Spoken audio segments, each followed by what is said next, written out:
Hello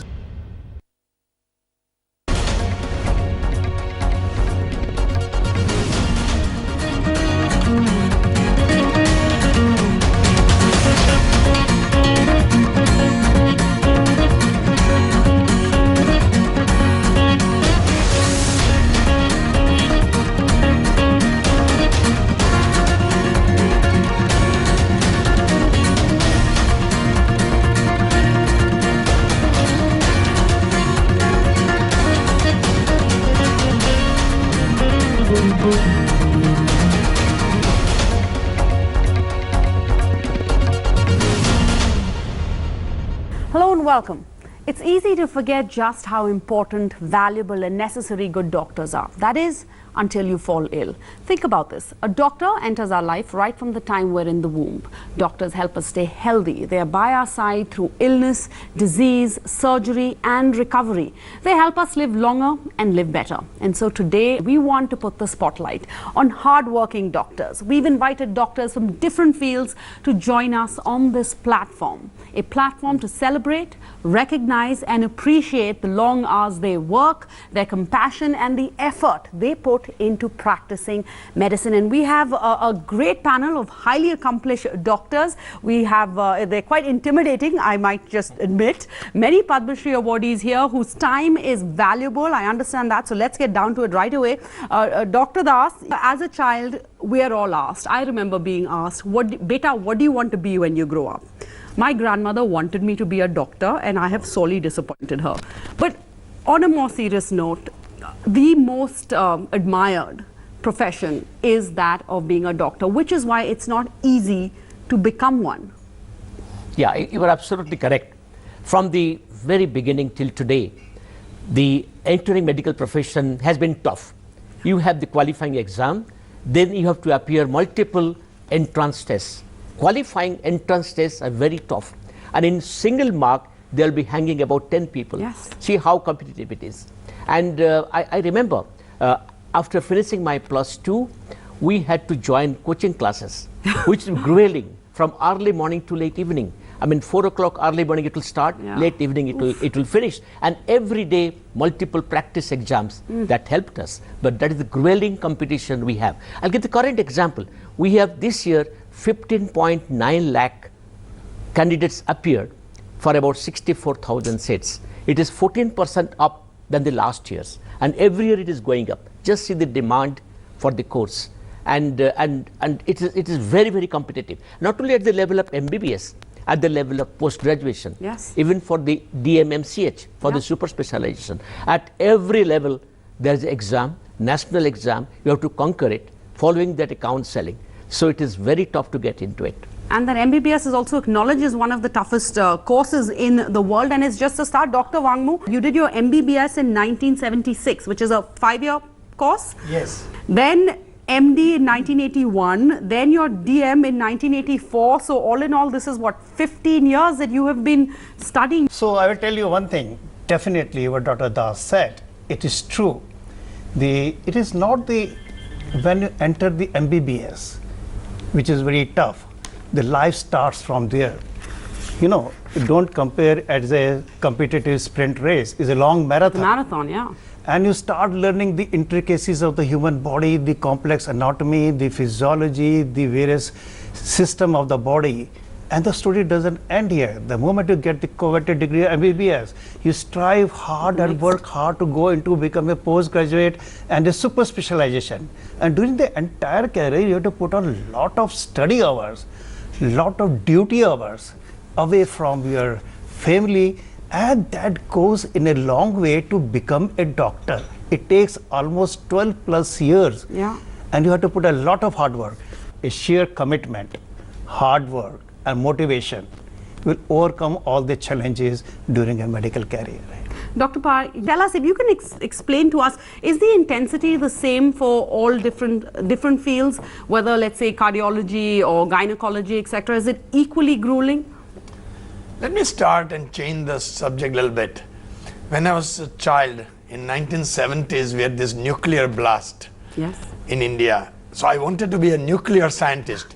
And my dad said, Are you nuts? Are you crazy? We are 3 generations of business people, engineers. We have not had a doctor. I don't want you to be part of somebody which destroys life. I want you to be a doctor. So I was forced to become a doctor. Having said that, when I look back, there's the best decision my dad made. And I became a cardiologist.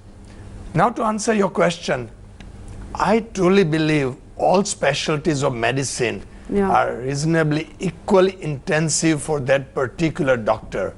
At the end, there's a life of a patient in a different way in the hands of the doctor. So they're all equally intensive. Only difference is some of us work much longer hours like cardiologists, critical care medicine, whereas dermatologist, ophthalmologist may work lesser hours. But still it's an organ they are dealing with, and any organ which is not working well for that particular person is still a distress. So the doctor is always under stress to make sure that patient does well. That's true. And you made a difference. Every day of your life is making a difference. Absolutely. But it doesn't end, does it, Dr. Sharma, that you're a constant, you're a lifelong student then, because technologies keep changing and you've got to keep being on your toes. Yeah, absolutely right.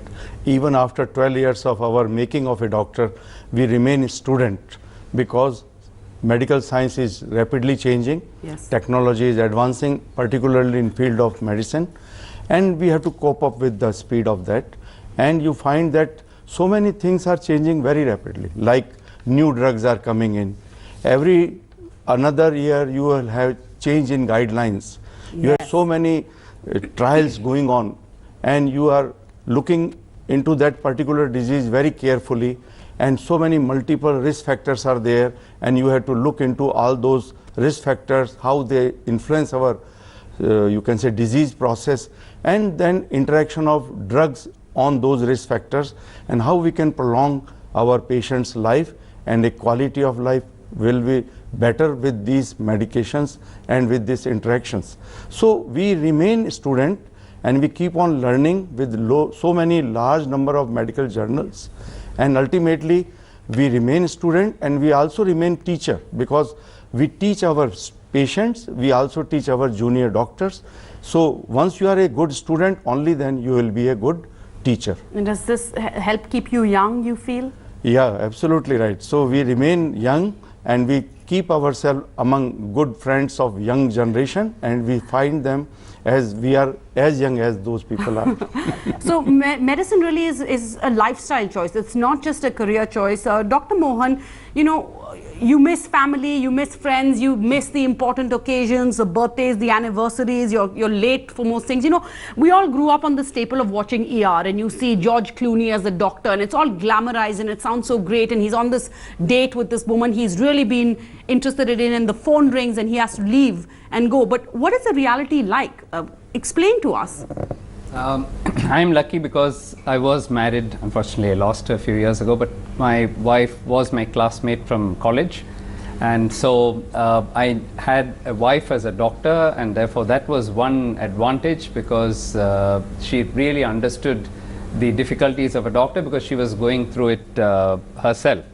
But to answer your question, yes, I think that's why the medical profession is known as the noble profession. So it's the noblest of all professions, in my humble opinion. The reason is that even a teacher may not be disturbed in the middle of the night, whereas a doctor is on duty 24 hours of the day. We'd never switch off our cell phones, except perhaps in a session like this. But otherwise, we have switched it off now. But otherwise, it is always on. And so at any time of the day or night, if we get a call, and if it's my daughter's birthday, but there is somebody admitted in an intensive care unit, I think even my daughter will understand that that's very important.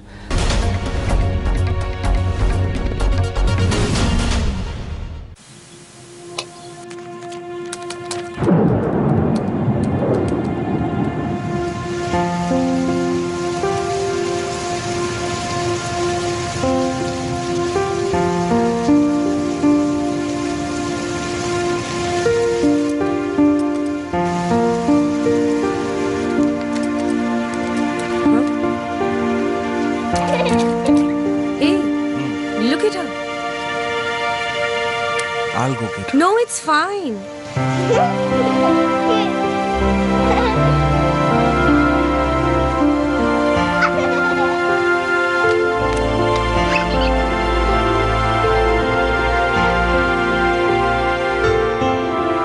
Enjoy your baby's first monsoon while Baby Sebamed protects their skin from germs and fungal infections. Baby Sebamed, the best protection from day one.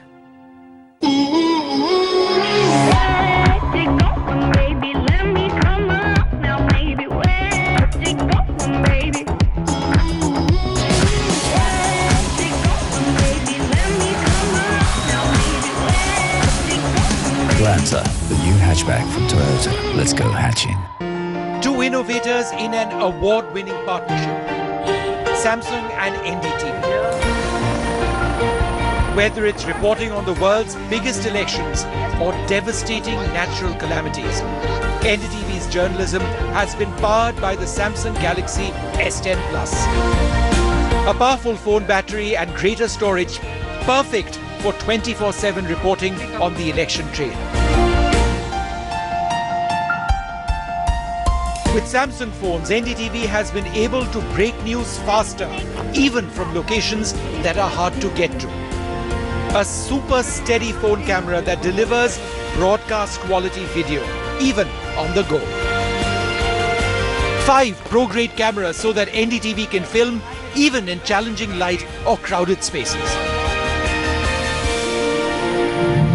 NDTV and Samsung, an unstoppable combination.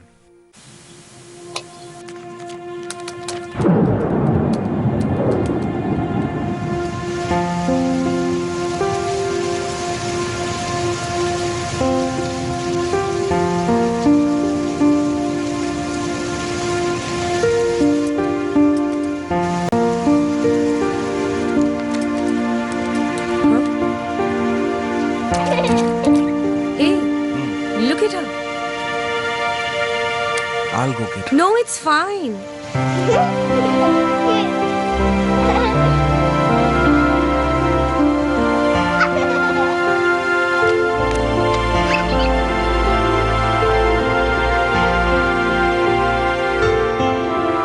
Enjoy your baby's first monsoon while Baby Sebamed protects their skin from germs and fungal infections.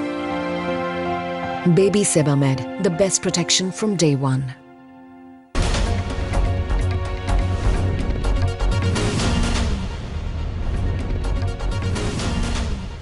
How many of you are married to doctors, whose spouses are doctors? Wow. Dr. Bhagwat, can you maybe come in on this? Is that because obviously it's so stressful? We've talked about how much time you spend studying, how much time in the day you spend in the program, in the course.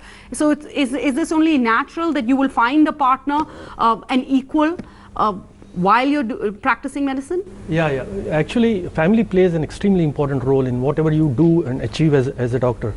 My wife is a doctor. She was my classmate too. My great-grandfather was a doctor, my father was a doctor, and my daughter is also a doctor. So it's kind of a family of doctors. So it plays a great role. First of all, when you're children, you have people around who can act as your role models, like your father or somebody, and it's an inspiration for you to become a doctor. That's one important thing. The second important thing is that the family plays role that the family plays is to understand you and to give you mental and psychological support. And when you have your spouse as a doctor, they can better understand the problems, the day-to-day issues that the doctors face. Fortunately, my wife is a doctor, and she was kind enough to take a back seat in her career to help me in my career. So that's really an important thing. Actually, people say that you should not bring home the worries from your workplace, but it's easy to say, but doesn't happen in real practice. There is a sick patient in the hospital, there are some issues with the family of the patient which you're dealing with, and it always comes to some extent with you and you're thinking about it also, possibly. And you're thinking about it, and if you have a family which who members understand this, it becomes real easy, and it becomes easy to cope up with these issues. Any of you not married to doctors? All right. Dr. Joshi, what has that experience been like? Was she sure, your wife, what she was getting into when she agreed to marry you? That's a loaded question. That she didn't know what she was getting into. And so it's very difficult. Yeah. And it's a challenge. But I think people are always supportive, and she supported me all throughout. There was somebody else who's not married to a doctor. Yeah, I Dr. must Das. tell you that I'm married to a professor of psychology. She's a professor of psychology. Oh. and it works out very well. You know, I personally believe if I give a vitamin B complex tablet to her for a sickness, she's very obliged. And the other thing, we have different interests in life. She's a singer, and she's also a dancer too. So it gives a different dimension to life. Dr. Chandra, what about you? Is it easier than spouses are equal? But either ways, whether you're married to a doctor or not, in order for a doctor to succeed, you have to have a supportive partner and also an equal partner. Yeah, I totally agree that you need to have a supportive partner, because medicine is a very, very intense, I must say, it is a very time consuming, it takes too much of effort, energy, time. So you need somebody who understands you. Whether it is a doctor or not, I cannot give you a comparison, because I only have one wife and she is a doctor. So I can only compare the experiences. But I can tell you, being a doctor, it is easy, supposedly, and she understands what it means, what I'm doing there. Although a wife is a wife. So although she is a doctor, but she needs our time and the family needs the time. But let me tell you, the spouses are really supportive, even if they are non-doctor or a doctor. The support from the family is very, very important. The children have to grow up. You are still struggling in your career. You are, growing up, spending so much time. So somebody has to be at home. Yeah. And my wife actually took care of my children, my home, and everything. So it was fine for me. Perfect. We're so glad, Namita, we're really glad you're here today, because, maybe if you can come in here and you please be honest, be candid. What is it like? Because for women, of course, we know we take up more of the burden, and then the men, of course, there's this, this profession that everybody looks up to, and then he's a doctor, and the women often have to take a back seat. Being in the same profession, I think I can understand him better. So I never feel like he should. I never feel like I'm neglecting. He is neglecting me or anything, or he's more in his profession. What about your kids? What is it like for them, and would you encourage them to be doctors? Actually, I never asked him or told them what to do. They chose their career, whatever they want. Then, Dr. Shukla, please come in here. Please explain to me then, if it's so hard, why should people go in to become doctors? Like you're saying, there's so many other options right now. So why should one aspire to be a doctor? There are 2-3 issues. I mean, if I look at myself, I have done endocrinology for the last 25 years. I got many things from life, lot of fame, lot of respect from the society, and a lot of love. Now, if somebody wants to be endocrinologist, it will take 15+ years. I think all of my colleagues would agree. Really? The best part I could see in the profession is pleasure of healing, which is, I believe, not in many professions. Yeah. When an unconscious patient becomes conscious, it is, I can't explain the pain, you can feel it. I love my doctor, who treated me, and every time I think, I need to see Dr. Kakkar. So it's the way things go. But looking those who are aspiring, it is definitely tough. And that's why my son, he's 25, 26 years old, he looked at us and said, no, it's not very charming. I'll not be able to spend that much of time. Now he spends 12 or 13 hours in work. And he says, I'm working as much as you are. Then I said, why didn't you become a doctor? So this is the way life goes. It is, I think, one life, it is into everybody's wish, what you want to be. The quality of time that you put in, at least what you get out of it, is much more, because we're all working as hard. But Dr. Prashanti, please come in here. You are a woman doctor. Why should one aspire to be a doctor? Because especially for women, there's children, the biological clock. Now we're here, doctors saying that it's going to take more than 15 years if you want to go into this profession and take it up professionally. Why should one aspire to be a doctor? For me to become a doctor, my mother is a role model. So since my childhood, by seeing my mother, so I thought I should become a doctor. Since childhood, she used to tell to me to do service to the patients. That was the motto for her, and she trained us and tuned us. But after giving birth to 2 children, I understood that being a woman doctor, playing a role of a good mother, good wife, daughter, daughter-in-law, it's becoming a Herculean task to balance between the personal life and the professional life, only because of my husband and understanding children. Dr. Anjana, in the light of so many lucrative professions, what motivated you to join this? Well, in my opinion, I think medicine is the noblest of all professions. For me, I think it started really young. Both my parents are doctors. My father is Dr. V. Mohan, who's on this panel, and my mother was the late Dr. Rama Mohan, who was an ophthalmologist. So right from a very young age, I saw them practicing medicine, healing people, and for me, I don't think there was any choice in the matter. I knew this was it for me. These are inspiring stories. So, Dr. Joshi, talking about children, I know that your kids didn't go into the same profession, correct? I'm a rebel of this lot because neither of my family members are into medicine. So I'm like an outlier. Are you the first in your family? Yes. So they must love you. You must be the most favored child. So, no. So during our time, probably there were only two professions, medicine or engineering. And I was intending to be an aeronautical engineer, which I got. But it was my mother who was related to healthcare profession. Okay. And she was a nurse. And I personally felt that touching human lives make a difference. So one of my closest friends was doing a survey to get an extra point, which is a community service. And that's where I realized that rather than having inanimate machines, human lives make a difference. But as I said, I was a rebel, and my parents supported me all throughout. And my both children, my both girls, they decided, one decided to be a scientist, she's pursuing a PhD in US, other one is becoming a designer, because they found that dad's a little crazy and he works too much. I loved doing medicine because you can serve, you can share, you can care, you can touch human lives.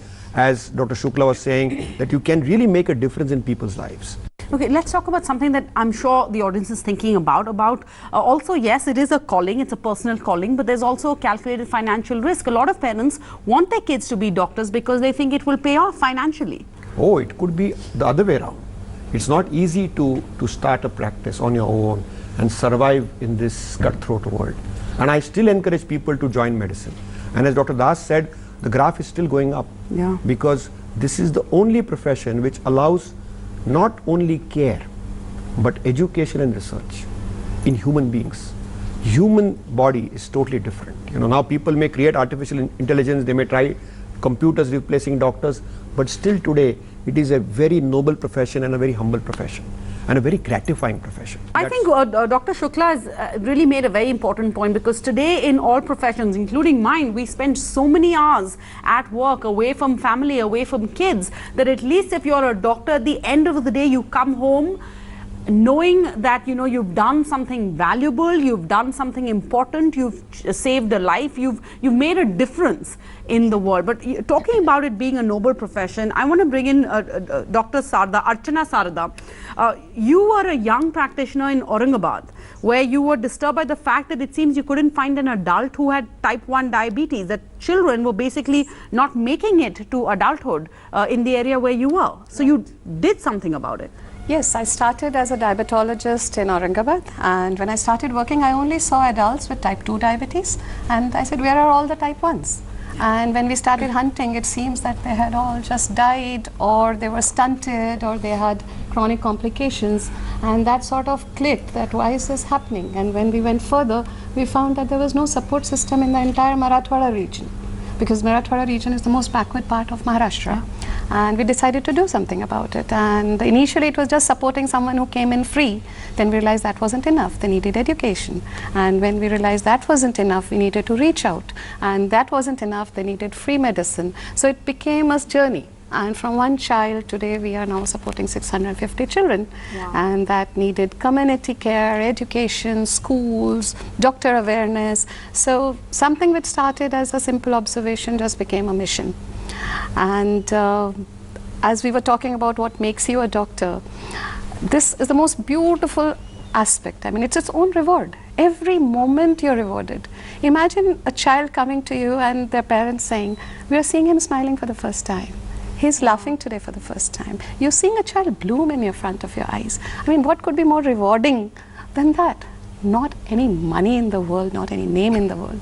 So the most beautiful part is whether you're in it willingly or non-willingly, but it's definitely its own reward. Every moment is a beauty by itself.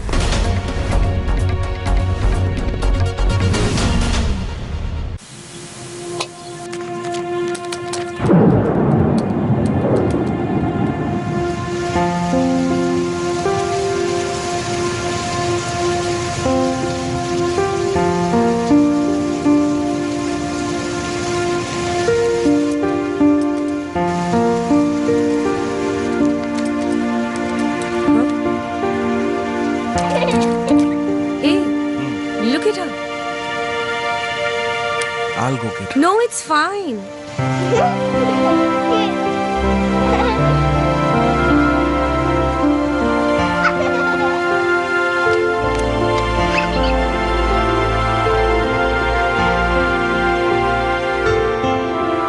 Enjoy your baby's first monsoon while Baby Sebamed protects their skin from germs and fungal infections.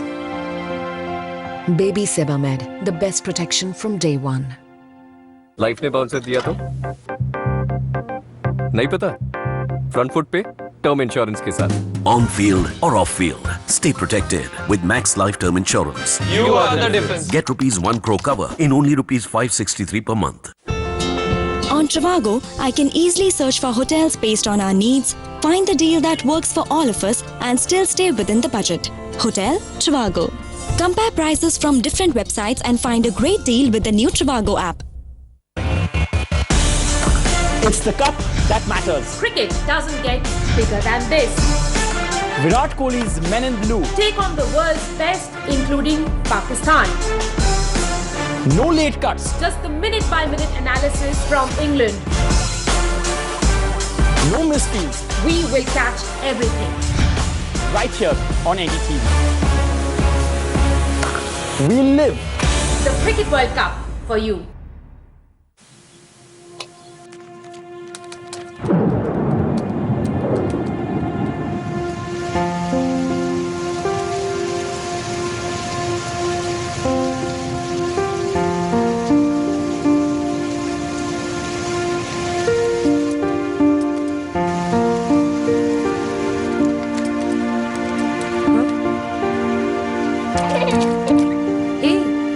Look at her. I'll go get her. No, it's fine.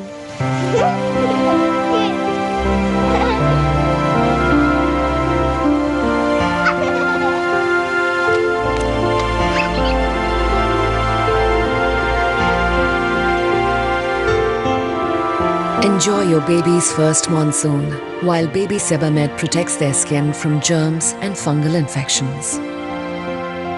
Baby Sebamed, the best protection from day one. Of research, one, constantly being on top of that, and also preventive. A lot of this sounds like preventive. Before we have to come to you big name doctors and take the time, take your time and take out appointments with you, the role of preventive medicine also. I have specialized mainly in diabetic foot, and Yes. what you were mentioning about the book, and the only way to prevent that was to create diabetic foot care awareness among patients as well as doctors. It was missing in our country. Why So, among doctors also? because even doctors were ignorant about diabetic foot disease, and they used to neglect it for lack of awareness. So first thing I did was to arrange a national level podiatry workshop in Nagpur, and then hundreds of workshops were conducted all over the country, and I wrote a big monogram on diabetic foot, which became hugely popular. Then I entered into step-by-step foot care project, and we started 100 foot clinics in India, and I'm a founder of Diabetic Foot Society of India and chairman of diabetes education, foot education program for last 5 years. And this has been very gratifying, because the good news is leg amputations have gone down, and diabetic foot care awareness among patients as well as doctors and primary care physicians has gone up. Yeah, but it's not only about saving lives, it's also about quality of life. That's what you've done. Dr. Anjana, you've been a part of many research projects in diabetes. What are the research needs for a country like India when it comes to diabetes? I think in the current time, what India really needs is doctor researchers. And again, what do I mean by that? Well, when we do MBBS, when we do MD, DM, etc., we're trained to treat patients. We're trained medically, yes. But the future is always changing. And we need research to come in most of the time to bring in new practices, new technology, new principles, and new treatments into our treatment, the everyday practice that we do. So I would say it is very, very essential for all doctors to have an element of research also in their clinical practice, even if it is something small, to observe things, to try and learn how to do research methodology correctly. And if they can do something early on itself and build a career around being a doctor as well as a researcher, I think that would be very, very useful for India itself in the future. Dr. Mohan, then please come in here. Medical research versus practicing medicine. You've spent a lot of time, there's a lot in your resume about research that you've done. What is one more important than the other, or is one more satisfying than the other? I've had a I was extremely lucky because I started working with my father on diabetes from the day I joined medical school, because my father was also a diabetes specialist. So I started doing research at the age of 18, and so that the research bug kind of bit me quite early in my life, and that's what's kept me going all these years. I feel that today's research is tomorrow's practice. Yeah. So research helps you to understand the future, what is coming. Otherwise, what happens is that you start getting outdated. You have learned something today, 2019, it looks very sexy, it looks very modern. And then after that, in 2024, it's all gone. There's new research come in. Yeah. So a good researcher, of course, there are many good researchers who are not good clinicians, and there are many good clinicians who don't do research at all, but if you can kind of combine both and balance both out, you become a very smart clinician, because being a researcher, you know the latest things which can be applied tomorrow in practice, and being a clinician, you know what research needs to be done. So I think every doctor should take some interest in research, and if we want, and the number of medical doctors who actually do research or even understand research is very, very small, and the reason for that is they start too late. After they finish their MD or DM, and then after they're settled down, now it's too late, you don't understand what research is all about. So I am one who believes that right from the undergraduate medical days, the medical doctors who are doing MBBS course should be given 5 months, 6 months into research, so that they begin to understand. So at least a small proportion of the doctors will then turn out to be researchers. And I think it's extremely important that we keep innovating and finding new ways of diagnosing and treating diseases. Okay. I want to talk about one issue that I think we would be at fault if we didn't address. All of you work in private hospitals, so I want to talk about the issue of government hospital. Fantastic, Dr. Das. So public and private both. Now in public. Okay, public and private both. Okay, so the one big criticism, of course, about doctors in India is that this is the perception, and it may, of course, it's wrong because we have many government hospitals running around the country, is that doctors want to go work in private hospitals. Can we talk a little bit about the care, the service, the requirement, perhaps much more pressure when you work in a government hospital compared to private hospital? Dr. Das, you work currently also in a government hospital. I've just last 2 years, I was in JIPMER, which is purely government hospital. The issues that you have highlighted are very important.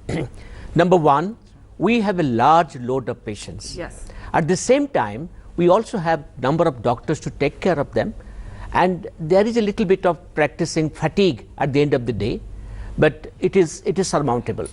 The number two, skill comes through practice. Yes. The skill of your hand, heart and head becomes very fine-tuned when it's a large number of patients. Most important thing, that we do not have to go to slums. The slums come to us for treatment. So we are very satisfied. And the most important issue is that you can today treat in the government hospitals a patient appropriately with various schemes that we have. Every government has scheme. Government of India has a scheme. We have got National Arogya Nidhi. I mean, I can count all of them. Many schemes which can provide them money for the state-of-the-art care. But the only thing that is required in a private hospital is the tenacity of purpose and try to do the best you can do. Mohan did mention about the research. I must tell you that the government hospital gives you a good mix of teaching, patient care and research, and you can be one in all. I mean, the issue is that the medical care improves by research. There are innumerable diseases and there are unsurmountable problems, but the medical research finds many ways of treating it, and you can apply them if they're appropriate, cost effective in the government hospitals. And you know, that also one part is teaching. In government hospitals you get students, and in JIPMER and all that you get best of the students. Yes. And you know, that's a great passion when there are a large number of patients to teach this subject and to inculcate in them the clinical knowledge. And also you would rely less on the very sophisticated investigations like MRI. We may not be able to do for all the patients. Therefore clinical skill improves. You become a good clinician. So clinical skill. I would like to add by saying that I don't think they're really competitive to each other. They are complementary to each other. So it's not that government versus private. There are a lot of doctors who work in the government who are also allowed private practice, so they do both. And then the private sector also is not just a corporate body as everybody thinks. There are a lot of private institutions which are NGOs, which are charitable in nature, which are missionary hospitals in nature. So I think they broadly complement each other. It's in the urban areas where the private sector tends to dominate. As far as rural areas concerned, it's almost completely government. And have you all had to work? Yes. You all have had to work in a rural area at some point over your everybody goes through that. So can someone talk about that? You know, the patient load, the resource crunches Dr. Das talks about. What I would say, all of us, whether we are working in government or private, I think we have to do for our country, for India, and this is what we are for. Dr. Chandra, is that worrying? No. In fact, you know, there is a different perspective to this private and government thing. As he already mentioned, there is no competition. This is a very important pillar. The private medical system in India is an important pillar, and what it has done in the last 25 years is changed the whole landscape. My father went for an angioplasty outside the country, that was 30 years back. Now today, and I went for training for angioplasty to a different country, and many of our colleagues did that earlier. Today, I am in a private sector, but what we do is we do quality medicine. And today, nobody, not even the biggest bureaucrat or the industrialist, has to go for a heart treatment at least outside India. And a large number of patients are coming from various countries to get treated, for heart diseases. So that is a big change which has happened, and this is a partnership of all doctors. I'm not saying private, it's a private, government, everywhere things have gone up, but it has made a change. So that's the big change. Dr. Bhagwat, how do you explain that? Just one point I would like to make, that the strength of the government hospital is its quantity, volume. Yes. And the strength of the private sector, as Dr. Praveen said, it's quality. Now, I personally feel that in future, we need to have some kind of a private-public partnership where the education of the residents would include both these types of hospitals. And you know, it will not only help people from private sector taking advantage of the volume in government and vice versa. So I think public-private partnership is the way of the future. Dr. Prashanthi, then Dr. Das. In spite of strengthening of the private medical care system, what I feel is need of strengthening of primary healthcare centers in the country, because 80% of the poor people are in the rural India. They can't afford for a private healthcare system. We see one end of the spectrum, the corporate, mediocre hospitals for middle class people, but poor people still rely on the government hospitals. In spite of having so many schemes from central government and the respective state governments, if we strengthen each and every primary health center of each and every small area, mostly for the non-communicable diseases like the hypertension and diabetes, if we give good quality of the drugs for a regular lifetime basis, we can reduce the complications. The tertiary care complications can be decreased so that we can give very good care. Dr. Sharma, quickly, and then. So, extending the same idea, when I came from PGI Chandigarh and found out that even in our doctors, the knowledge about chronic disease like diabetes is very poor. So, we started doing education program, not only for the patients but also for the doctors. So we travel all along Rajasthan in all different townships and cities, and we educate our junior colleagues regarding the latest development. What we learn from, you can say, latest, we pass on to our juniors and then make them feel that they can also treat their patient effectively. Yes. We need to rekindle the family doctor, and I think we need to respect our MBBS. For me, my doctor, my family doctor who's no more, I loved him. Whatever he told me, I did. So that, if we resurrect that institution, then this private and public thing will go away. We need to empower our primary care doctors, our family doctors. We need to get that institution back. I believe that the future of newer generation is terrific. I don't think I look back and say that my golden days, the golden days are yet to come. So the children of future who want to be doctors, I don't believe there's going to be more competition. There'll be more opportunity. So the audience who are listening, and if your children want to be doctor, like Dr. Joshi mentioned, go all out, make them doctors at MBBS, MD, DM. I don't think we need to worry at all. I'm very positive.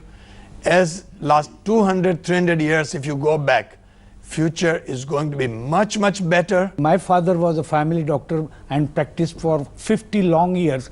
Even today, some of these relatives, they come to me and remember my father. He died some 10 years ago. But the system of family doctors has disappeared. Let me tell you, no MBBS doctor is entering into family practice, and all our patients are now bypassing family doctor and directly going to super specialist, which is a wrong notion, because even if they go for a headache or mild stomach, the super specialist has to rule out all the causes. So the expenses become huge. It's not his fault. So, this is we are bypassing family doctor. Charles Dickens said, we are in best of times, and I would be a pop, but we are in worst of times. Correct. And the worst times are because we need to resurrect this whole institution of family doctors. Yes. And if the family doctor gives you that human touch, and we repose that faith and trust, I think the public perception at large would be again welcoming again. And that is the nobility of our profession. I was just thinking about the first step itself. If a person becomes a doctor for the right reasons, because they want to, and that itself sets the pace for what is going to happen at the end. Whether you go to a government setup, you go to a private practice, you run an NGO, you go to a village, but there's so much of inner desire that you face hurdles and you try to solve them. As we started, I was just sharing that, okay, government hospitals have their limitations, but we are there to sort of complement it without blaming them. They have sheer so much of workload. They cannot sit with a patient and educate them for 2 hours.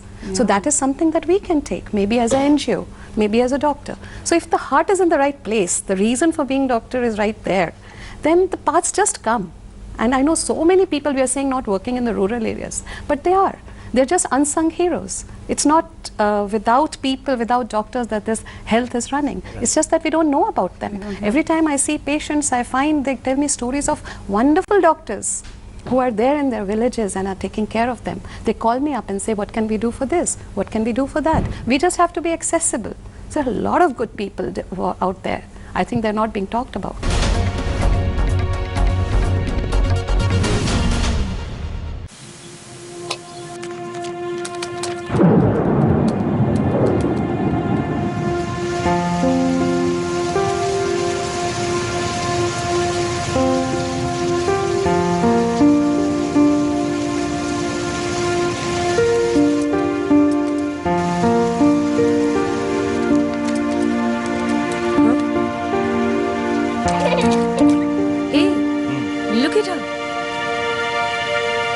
I'll go get her. No, it's fine.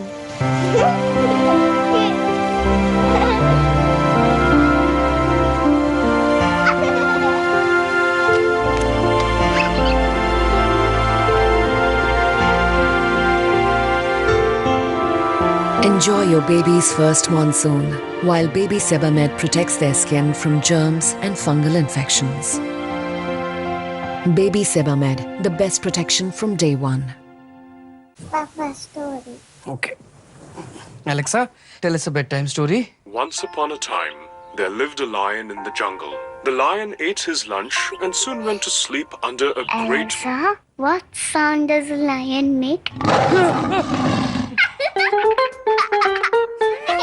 Amazon Echo, stories, music, information, and more. Just ask. Now new rules mean you can choose what channels to watch and to pay for. Choose news you can trust. Independent news, fair news. NDTV's channels are now available for 3 rupees a month. That's less than what you pay every day for a newspaper. To subscribe to the NDTV pack, please call your cable or DTH operator now. Because we want you to get the real news. Based on facts 24/7. It's never been this important.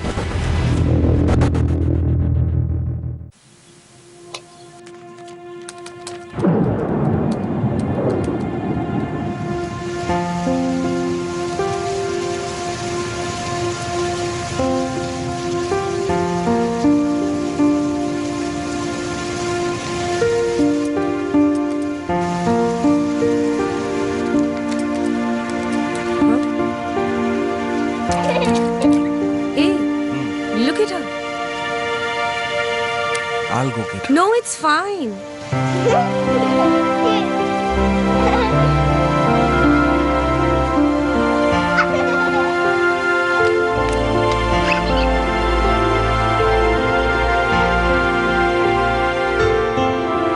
Enjoy your baby's first monsoon while Baby Sebamed protects their skin from germs and fungal infections.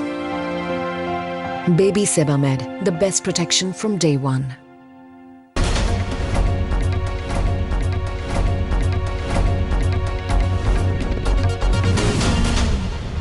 Dr. Pensy, you also work with the charitable trust, right? The Dream Trust. Your objective is adoption of poor juvenile diabetics, distribution of free insulin to the needy and the poor. Yes. So I am running this NGO Dream Trust for last 22 years to provide free health care to these economically underprivileged children with type 1 diabetes with priority to girls. Earlier, the quality of life of these children was precarious, very poor, and the quantity of life, they didn't live more than 2 years. As Dr. Sharda says. And now that we are providing them free insulin and all accessories for over 2,000 children, the quality of life has improved. Now these girls lead life with pride and dignity, and their life expectancy has gone up. They are becoming doctors, nurses, teachers, all sorts of professions they are entering only because of the free health care they received from the NGO. And it's very gratifying to see these children growing and doing so well in their life, which I have seen in the earlier days, how poor the quality of life of these village children with type 1 diabetes was. Dr. Sharda, your daughter is here with you, and you're Soumya, you haven't gone into the same field as your mother. So the reason is not becoming a doctor. As my mother said, my heart, I feel if I become a doctor today, because my passion lies somewhere else, I would not do justice to the field. All right, I think that's wonderfully put, and hopefully all our kids can be as, have such a strong, solid foundation. We are going to be out of time soon, but I want to hear from you about your most gratifying experience as a doctor. Is there that one case study, that one patient, that one family whose story will always stay with you even after the longest, darkest day? So I will tell one thing. Yeah.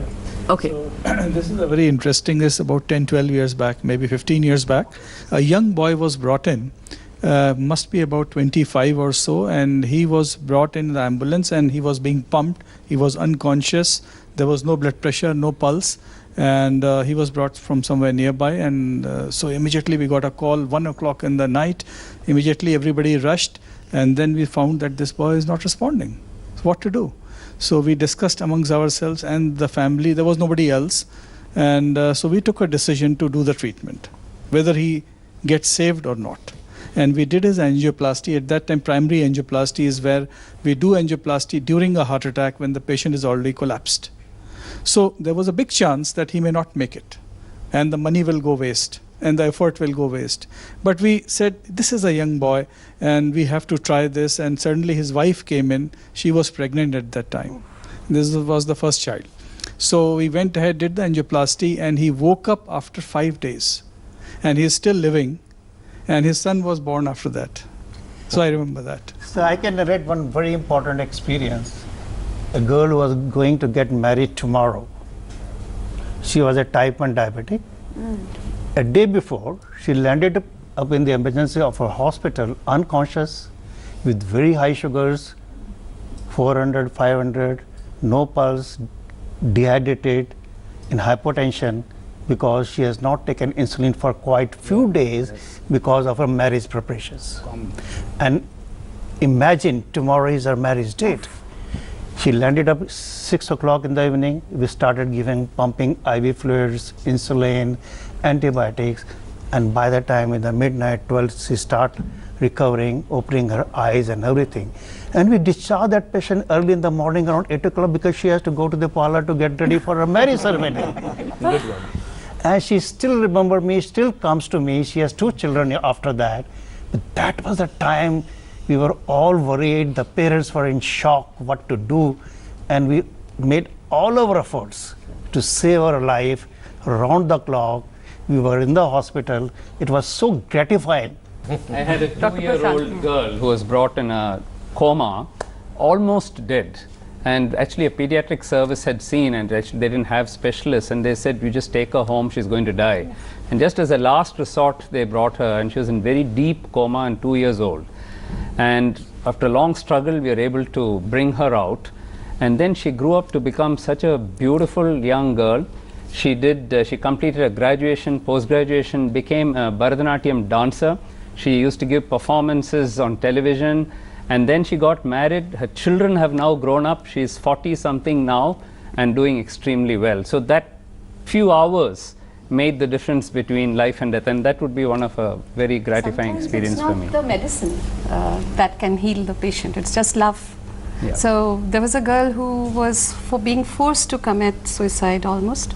The parents said, we don't want you anymore. She was type 1. The society rejected her. They gave her a can of kerosene and a matchbox. And they said, okay, we are closing the door. You please help us out. So because she was type 1 diabetic. She was type 1. Nobody was marrying her brother because her sister was type 1. And she had no hope. The parents had no money. And she felt like dying. The next day when she came into my group, she said, okay, ma'am, I did not commit that just because I thought you would cry. And Udan, all the kids are going to cry. So sometimes it's not just the medicine, it's the hope that a doctor gives. It's the connect, it's the feeling that somebody cares for you. So it's way beyond medicine, it's healing more than treatment at times. Miracles do happen. When I was doing my residency, we used to go to these rural places for these mobile camps. And there was a patient, I may be 23, 24 years old at the time. And we treated a patient of acute myocardial infarction by giving him a clot-busting drug, and that was in the middle of the night in the light of a kandil. And it was all done and forgotten. And then I completed my education, then I went to the US. I came back to my hometown after 20 years. And one day, this gentleman comes back. He read the news in some newspaper, and he came back and told me that I remembered your name. I remembered you when I read this, and he was very, very grateful for whatever I had done. So these patients do remember you know, and these kind of experiences are really gratifying. I must mention here one thing, that whenever you are treating, then the experiences are too numerous to recount for for everybody. Yes. But the most important thing is when you are doing, the drama is going on in the cath lab or the operation theater, there is probably another drama which is unfolding somewhere in the family. Next day somebody is going to get married. If in few weeks somebody is going to deliver a child which is related to this patient. So I think you witness humanity at its best and sometimes at its worst when you are treating your patients. So you heard so many. In the beginning days of my practice, and a 13-year-old girl brought to me with a history of fever and a very low platelet count. She need to be investigated, and the poor father told he already lost one child, let this girl child die. I don't want this child, and he went away.